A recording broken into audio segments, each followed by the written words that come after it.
Saya lihat banyak banget orang yang bohong.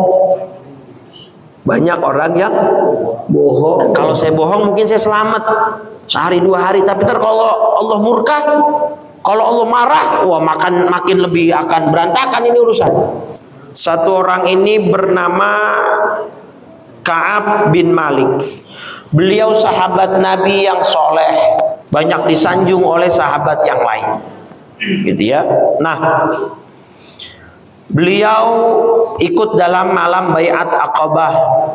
Beliau ikut dalam semua peperangan Nabi Muhammad SAW. Nah, kecuali ini yang menjadi masalah di dalam hadis ini, beliau tidak ikut dalam perang Tabuk.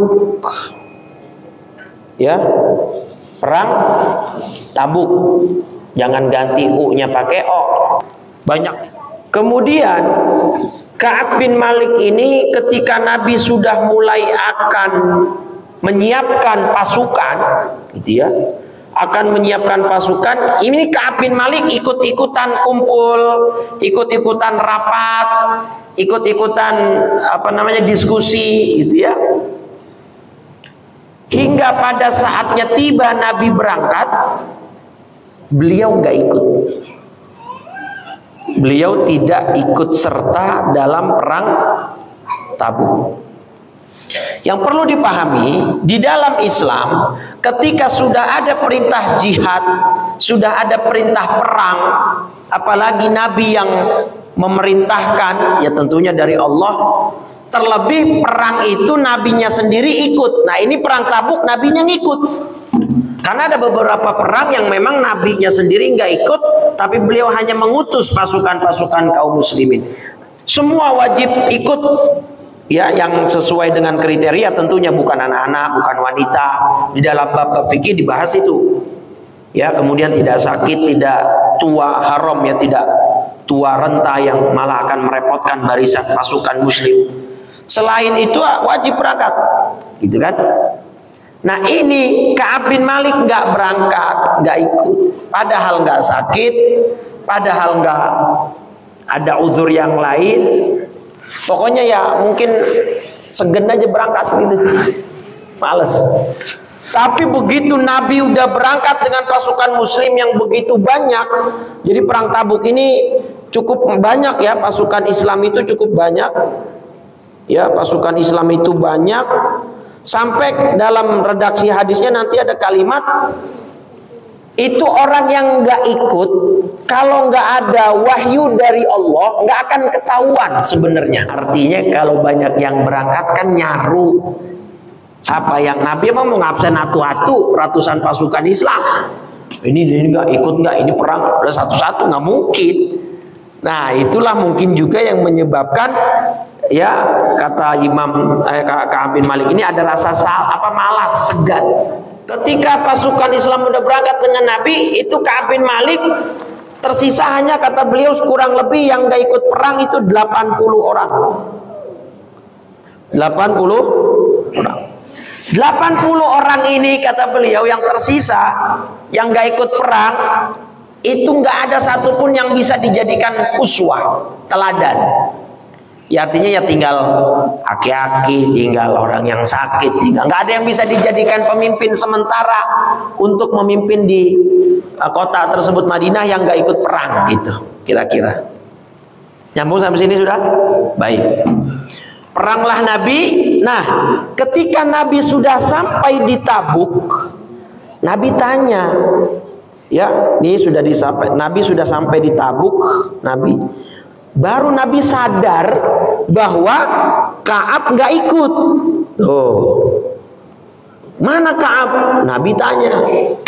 Ada salah seorang sahabat yang nyeletuk.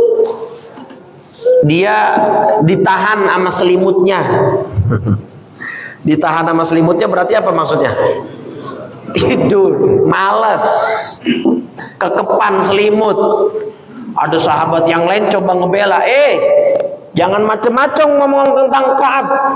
Saya tidak pernah tahu satu riwayat hidupnya Ka'ab kecuali kebaikan. Nah, kata Nabi, ya udah, nggak usah pada ribut. Ntar kita tanya aja sama orangnya langsung, gitu kan? Baik. Sepulang Nabi dari perang Tabuk, Nabi duduk, kemudian orang-orang yang pada mau ketemu dipersilahkan, open house. Nah, kalau perang, disitulah kesempatan orang-orang yang tidak ikut perang menyatakan, ya, apa alasan kenapa dia tidak ikut perang. Nah, di situ mulai dah kata siapa, Ka'ab bin Malik, saya lihat banyak banget orang yang bohong. Banyak orang yang bohong. Dibilangnya ada uzur padahal nggak ada uzur. Nah, di situ Ka'ab bin Malik agak tergiur tuh. Soalnya ketika yang lain pada bohong, Nabi udah percaya, kemudian memintakan istighfar ampun untuk orang ini, kemudian udah selesai keluar dari masjid. Wah, tapi ada kalimat nanti di redaksi hadisnya, tetap urusan hati bohong atau tidaknya sama Nabi dipasrahkan kepada Allah. Tapi yang dia bikin goyang tekadnya Ka'ab bin Malik, wah enak nih. Kayaknya kalau saya bohong Nabi nggak tahu nih, gitu kan. Itu ngomong begitu tuh. Begitu mau masuk masjid, begitu ngelihat wajah Nabi, hilang, rontok niat jahatnya Ka'ab bin Malik buat berbohong kepada Nabi. Gak kuat wajahnya Nabi, dia di dalam hati dan penglihatannya Ka'ab bin Malik, sehingga lisannya Ka'ab bin Malik gak kuat untuk berbohong di hadapan Nabi Muhammad SAW. Dan dia juga mikir konsekuensinya. Kalau saya bohong mungkin saya selamat sehari dua hari, tapi ntar kalau Allah murka, kalau Allah marah, wah makin lebih akan berantakan ini urusan. Akhirnya beliau jujur, bilang, ya Rasul, saya nggak ada uzur, saya nggak sakit, saya nggak begini, nggak begitu. Keadaan saya juga nggak lagi lemes, nggak lagi apa. Udah pokoknya nggak ada uzur. Nah, kata Nabi, Anda sudah berkata yang baik, Anda sudah berkata yang benar, Anda sudah jujur. Apa kata Allah? Berdirilah dan berbaliklah hatta ya'tiyallahu bi amri. Tunggu sampai ada putusan dari Allah.